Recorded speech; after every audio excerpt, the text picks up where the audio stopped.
Fan Yuan. Quelqu'un lui crie dessus, exigeant qu'il lui remette immédiatement la cigale d'automne, en lui promettant une mort indolore. La cigale est un objet spirituel qui permet de remonter dans le temps après la mort. Cependant, chaque fois qu'elle est utilisée, elle endommage le tissu du destin et de la causalité, rendant le monde de plus en plus instable et dangereux. L'homme prévient qu'aujourd'hui, toutes les factions vertueuses se sont réunies pour le détruire, lui et son repère démoniaque.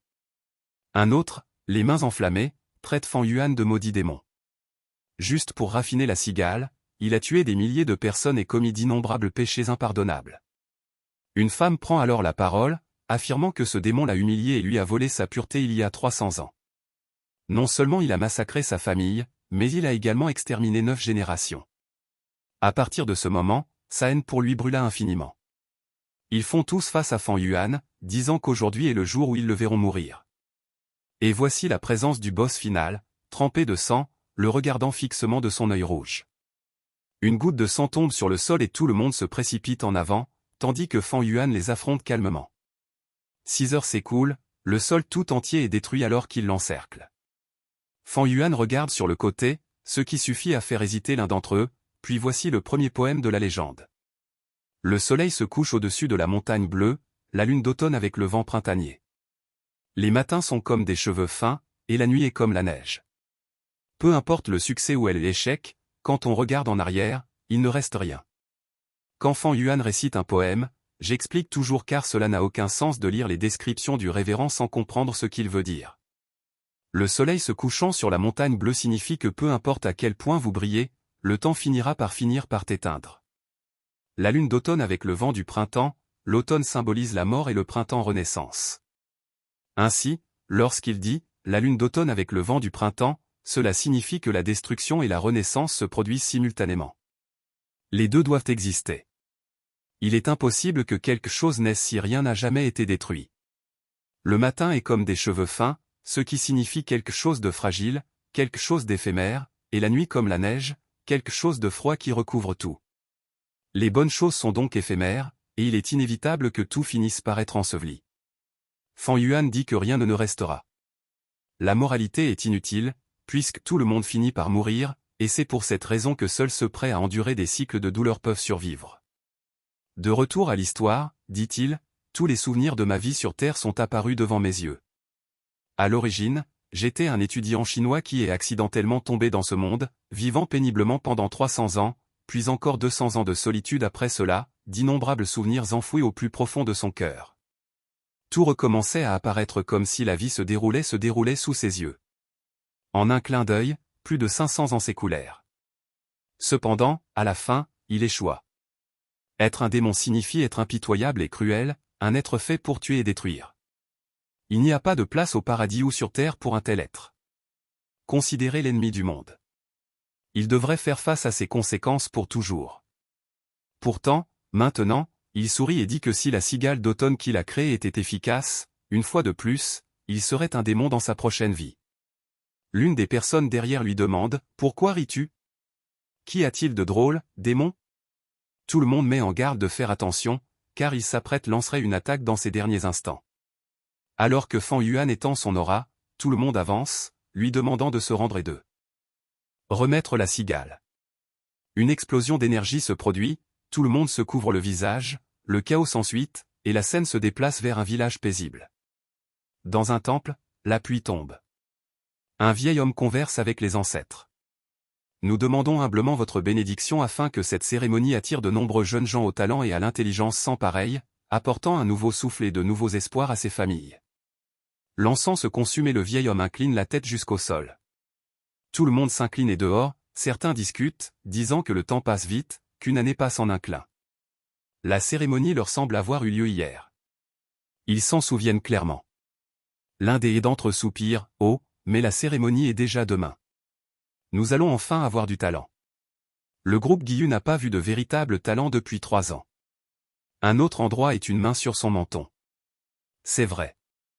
Les villages de Bei et de Sionji ont tous deux produit un certain nombre de personnes talentueuses, en particulier Bening. Son développement naturel est quelque chose d'effrayant. Les autres anciens restent silencieux. En seulement 2 ans, Bening a atteint le rang 2 de maître Gu, tellement talentueux que même les plus âgés se sentent menacés. C'est inévitable. Ce gamin deviendra un pilier du clan Bai. Un autre l'interrompt en disant « Calmez-vous. Avez-vous oublié qu'un petit génie est apparu dans la famille Fan ?» Le garçon qui pouvait parler à 3 mois marchait seul à 4 ans et composait de la poésie à 5 ans, un enfant incomparable. C'est juste dommage que ses parents soient morts si tôt, et qu'il soit maintenant élevé par son oncle et sa tante. À ce moment-là, un vieil homme aux cheveux blancs ouvre la porte. En tant que chef du clan, il est naturel que je garde un œil sur tous. C'étaient des talents prometteurs, et parmi eux, Fan Yuan était celui qui attirait le plus l'attention. L'expérience a montré que les enfants dotés d'une mémoire photographique comparable à celle d'un adulte ont généralement un potentiel exceptionnel. S'ils démontrent vraiment un fort potentiel et que nous l'élevons correctement, peut-être qu'ils pourraient même, à terme, affronter Benning. Même avec un talent de rang B, il deviendrait le porte-drapeau du clan Guyue. Il dit ensuite à tout le monde d'aller se coucher, car la cérémonie d'ouverture a lieu demain. Pendant ce temps, 2 d'entre eux réfléchissent. Et, si ce Fan Yuan a autant de talent et peu de famille, peut-être qu'avec le soutien adéquat, il se rangera de mon côté, et je connaîtrai des centaines d'années de prospérité. L'ancien prévient que s'ils doivent entrer en compétition, celle-ci doit être équitable et correcte. Personne ne doit utiliser de trucs qui pourraient nuire à l'unité du clan. Tout le monde le remercie, puis ils partent, tandis que le vieil homme pense qu'il semble y avoir au moins un peu d'espoir pour l'avenir du clan, régner sur le toit, et soudain, quelqu'un reconnaît le village de Guyue. C'est notre cher Fan Yuan, réalisant qu'il se trouvait 500 ans dans le passé. En effet, la cigale d'automne avait fonctionné, et il avait été renaître, un objet qui sert à inverser le temps. Parmi les 10 créatures mystiques, elle se classe 7e, ce n'est donc clairement pas quelque chose de simple, et maintenant qu'il est de retour, il a 500 ans d'expérience en plus. Tant mieux pour lui, tant pis pour le reste du monde. Le chapitre suivant parle d'une légende d'une mer qui existe dans ce monde. Elle régit le flux du temps et la circulation de tous les êtres. En utilisant le pouvoir de la cigale, vous pouvez nager à contre-courant et retourner dans le passé. Il existe de nombreux conflits autour de l'interprétation de ce mythe. La grande majorité semble ne pas y croire en son caractère purement fantaisiste. Très peu ont le courage de croire en quelque chose comme cela. En effet, tous ceux qui utilisent la cigale meurent inévitablement. Le corps et l'énergie de la personne deviennent le carburant qui alimente la cigale. Avec la garantie de la mort, l'incertitude de ce qui va se passer, et sans même savoir ce que vous deviendrez après avoir utilisé la cigale, très peu de gens ont le courage de l'utiliser. Cependant, Fan se demande, et si les rumeurs étaient fausses et que tout cela n'était qu'un mensonge élaboré? S'il n'était pas sur le point de mourir et acculé comme ça, il ne l'aurait pas utilisé non plus, mais à ce moment-là, il est sûr d'avoir renaît. C'est dommage que, dès le début, il ait déployé des efforts absurdes. Il a tué des centaines de milliers de personnes, s'est attiré la haine des cieux et a provoqué la vengeance d'innombrables personnes. Tout cela pour finalement réussir à raffiner la cigale, ce qui l'a amené dans le passé. Et évidemment, même s'il est revenu, la cigale n'est pas revenue avec lui. Les gus, qui sont ce type de créatures, sont essentiellement la personnification d'un pouvoir. Il en existe plus qu'un humain ne peut en compter, et certaines disparaissent après avoir été utilisées 2 ou 3 fois. Il y en a aussi qui peuvent être utilisés en continu, tant qu'ils ne sont pas poussés à leurs limites. Alors que la cigale est la seule qui ne peut être utilisée une seule fois et disparaît à jamais. Fan, cependant, estime que cela n'a pas d'importance qu'elle ait disparu. Il peut simplement en raffiner une autre. Il lui suffira de tuer à nouveau la moitié du monde. S'il a réussi dans sa vie passée, pourquoi n'y parviendrait-il pas dans celle-ci? Et même s'il n'obtient pas la cigale, il a toujours l'expérience de 500 ans, des trésors et des objets rares qui n'ont pas encore été découverts. Des événements gigantesques, des changements dans l'histoire, et même les génies du futur. Il sait qui sont les plus forts qui ne sont même pas encore nés, en plus des 500 ans d'expérience au combat. Ce qu'il ne sait pas, c'est ce qu'il va faire. Les choses les plus importantes dont il a besoin sont séparées et distantes, et beaucoup d'entre elles ne sont accessibles qu'au bon moment. De plus, évidemment, il a le problème majeur de ne pas avoir encore ouvert sa mère d'énergie. Il n'est qu'un simple humain qui serait tué par un sanglier. Pour évoluer aussi rapidement que possible et assurer sa survie, il a besoin des ressources de ce clan. Dans l'état actuel des choses, il n'a aucun moyen de continuer à faire des allers-retours dans ces montagnes dangereuses. Même si, pour quelqu'un qui a vécu 500 ans sur la voie démoniaque, ces montagnes étaient petites. le village de Go-Yue ressemblait davantage à une chaîne, mais la chaîne qui restreint les mouvements vous protège également de l'extérieur.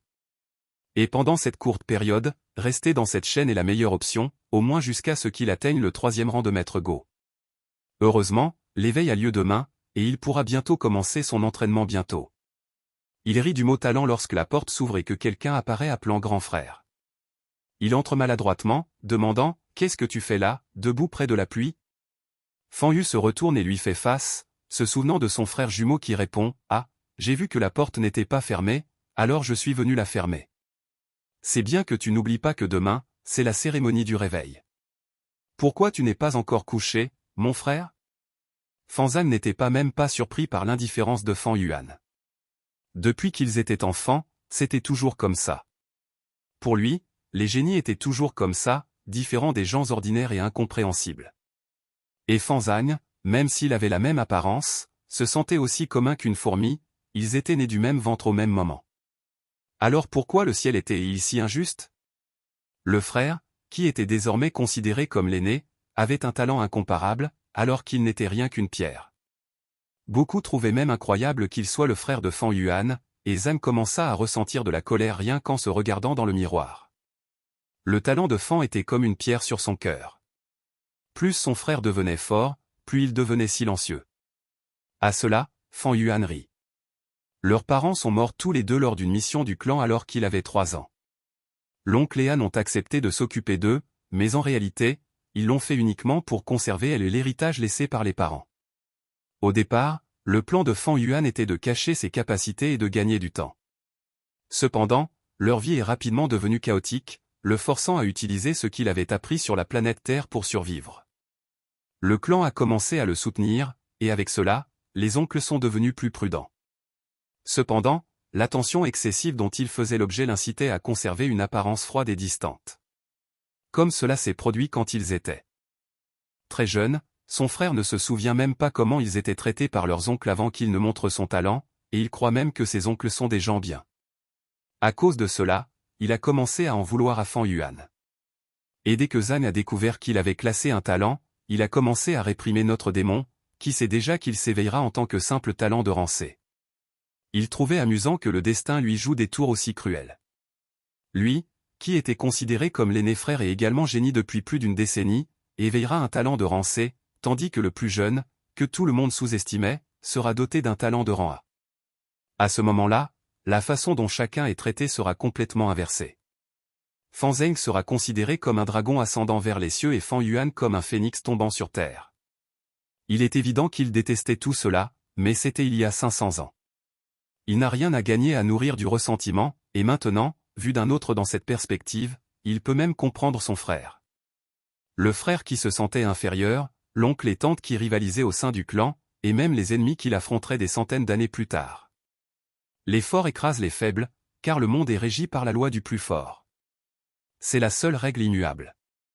Chacun est guidé par ses ambitions et s'accroche à toutes les opportunités qui se présentent. Dans ce monde de guerre et de sang versé, il n'y a rien qui ne puisse être compris. Waouh, deuxième leçon de vie. Il n'y a pas de bien ou de mal pour Fan Yuan, seulement des gens qui font de leur mieux. Pour survivre. Et parfois, le meilleur moyen pour quelqu'un est d'écraser les autres. C'est pourquoi il dit que si quelqu'un lui barre la route, peu importe qui, il le tuera tout simplement. Les motivations qui animent son cœur sont vastes, et il sait que le chemin qu'il veut suivre n'est possible que s'il écrase le monde entier, et que tout le monde devienne son ennemi, un voyage solitaire et sanglant. Cependant, la vengeance n'était pas son intention. Il regarde sur le côté et dit à son frère il s'en va, mais le garçon est là, tout effrayé. Le regard de Fan Yuan le fait se sentir nu dans la neige, incapable de garder le moindre secret. D'une voix tremblante, il s'en va en disant « À demain, mon frère ». Il s'arrête un instant dehors, puis s'enfuit en courant.